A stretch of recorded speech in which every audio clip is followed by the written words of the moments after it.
all of you my channel জানা অজানা। আজকে হচ্ছে সানডে আর আজকে এখন ঘড়িতে বাজে ওই 8টা। তো এক কাপ চা আর বিস্কিট হাতে নিয়ে দিনের শুরু করছি।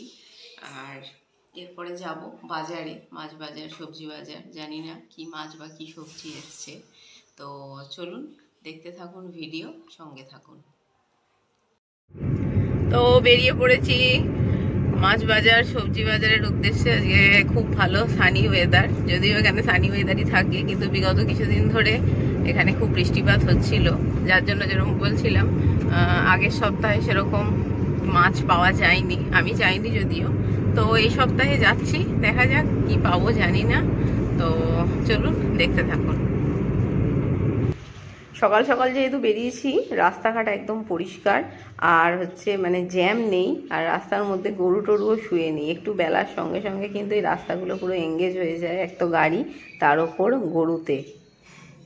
তো এসে পৌঁছালাম মাছ বাজারে। প্রথমে যার থেকে আমরা রুই মাছ বা কাতলা মাছ নিই ওখানেই গেছিলাম। তো দেখুন রবিবারে কিন্তু মাছের কোয়ান্টিটি খুবই কম এখানে রুই মাছের, কিন্তু সমুদ্রের মাছগুলো অনেক বেশি পরিমাণেই ছিল সেদিন বাজারে। তো ভেবেছিলাম কাতলা মাছ নেব, তো সেরকম বড় কাতলা পাইনি, তাই ছোট কাতলা একটুখানি কেটে ওই হাফ কিলো মতো নিয়েছিলাম।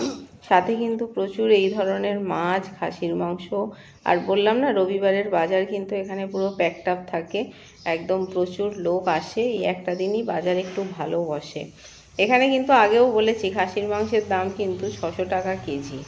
তো যাই হোক, আমরা ওই চিংড়ি মাছ একটুখানি নিয়েছিলাম আর একটু পমফ্রেট নিয়েছিলাম, সাথে কিন্তু একটু কাঁকড়াও নিয়েছিলাম, কারণ জ্যান্ত কাঁকড়া পেয়েছিলাম সেই জন্য। জ্যান্ত কাঁকড়া না পেলে আমরা নিই না, মরা কাঁকড়া থাকলে সেরকম নেওয়া হয় না। এই ধরনের মাছগুলোই এখানে বেশি পাওয়া যায়, কোথায় বাটা মাছ, কোথায় পুঁটি মাছ, আর কোথায় বা ইলিশ মাছ। তো যাই হোক, তারপরে আমরা বাড়ি চলে এসেছি। হ্যাঁ বলো, তুমি কি কাটছো? আচ্ছা একবার বলে দাও তুমি কি কাটছো। আচ্ছা কি রান্না হবে? হ্যাঁ, ও আর কিছু হবে না? তুমি রান্না করবে আজকে? তাহলে বা রান্না করবে? আচ্ছা, আলু কাটছে, কি সর্বনাশ করছে দেখো, আলু কেটে আদা রসুন নষ্ট করে। এ বাবা,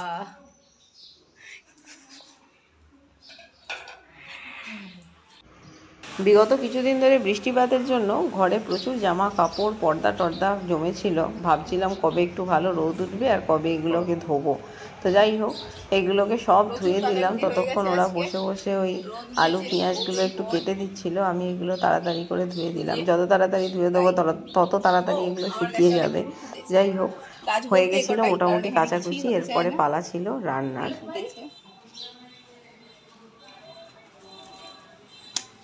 এখানে একটা বোয়ানভিলা রয়েছে, কবে ফুল হবে জানি না, বড়ই হয়ে যাচ্ছে, বড়ই হয়ে যাচ্ছে। তো চলুন।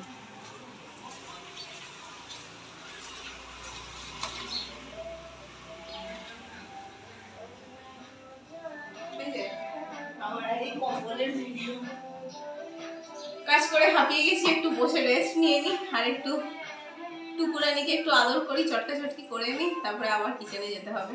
12টা বেজে গেছে, আজকে রান্না কখন শেষ হবে জানি না, হয়তো খেতে খেতে তো 2টো আড়াইটাই বাজবে। সানডে বলে কথা, বারবার বলছি, কাজের দিন, ছুটির দিন নয় হাউস ওয়াইফদের জন্য। কাঁকড়া আমার একটা পছন্দের জিনিস, তাই আজকে প্রথম বাজার থেকে নিয়ে এসেই ভাবলাম কাঁকড়াটাই করি। ছেলের জন্য একটা পমফ্রেট ভাজবো, আর এখানে একটুখানি মাংস আছে সেটাও করব। তো আপনাদের কার কার কাঁকড়া পছন্দ আমায় কিন্তু কমেন্টে অবশ্যই জানাবেন। আমার যদিও খুব পছন্দের জিনিস, বাইরে থাকি পাই না, মাঝের মধ্যে লাকিলি পেয়ে যাই। তো যাই হোক, সেই জন্য এইগুলোই আজকে রান্না হবে। আর আমার ভাত হয়ে গেছে আগেই, এসেই প্রথমে ভাতটা বসিয়ে দিয়েছিলাম। তো এখন রান্না হচ্ছে, বাজার থেকে এসেছি 10টা সাড়ে 10টার সময়, অনেক কিছু নিয়ে এসেছি, কিন্তু আজকে রান্না করছি কাঁকড়া আর তার সাথে হচ্ছে মাংস। তো দুপুরবেলায় লাঞ্চের থালি আরেকবার দেখিয়ে দেবো, জানি না কেমন খেতে হবে, কারণ প্রায় বছরখানেক পর কাঁকড়া রান্না করছি, কারণ এখানে তো পাওয়া যায় না। আজকে সানডে, জানি না পেয়েছি, পাওয়া যায় অধিকাংশ সময় মরা কাঁকড়া, তো সেগুলো খাই না। আজকে দেখলাম একদম মানে ভালো জ্যান্ত জ্যান্ত কাঁকড়া ছিল, বেশি না 4-5 খানা নিয়েছি। তারই এই ঝাল হচ্ছে। তো চলুন দেখতে থাকুন।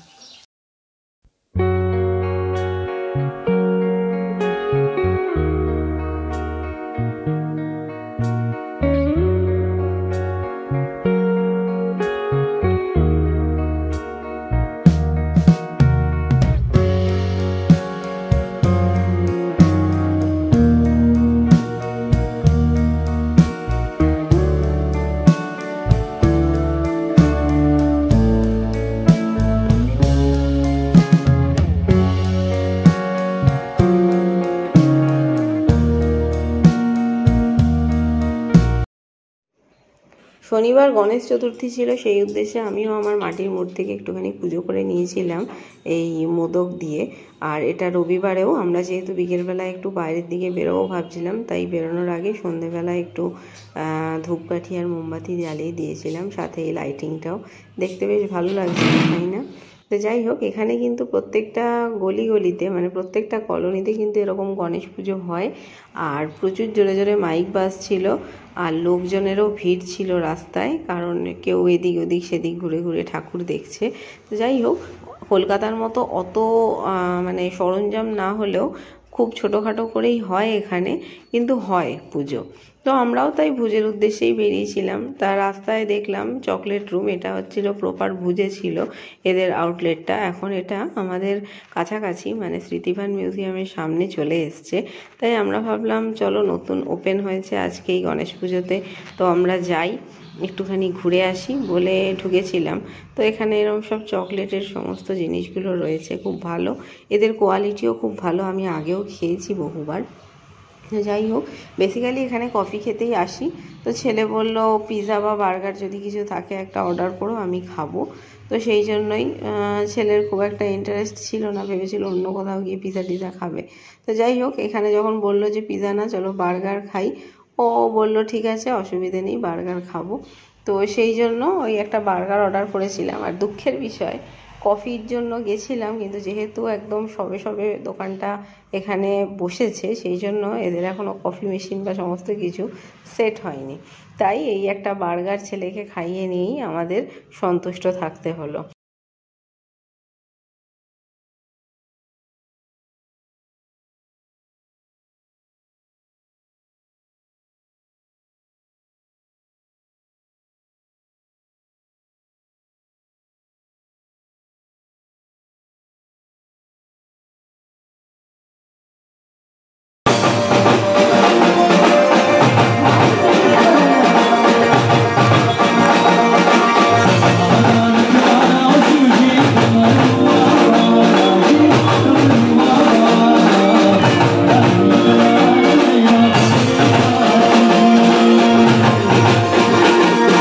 আজকের এই ভিডিও এখানেই শেষ করছি। দেখা হবে নতুন কোনো ভিডিওতে আপনাদের সাথে। Till then, bye by.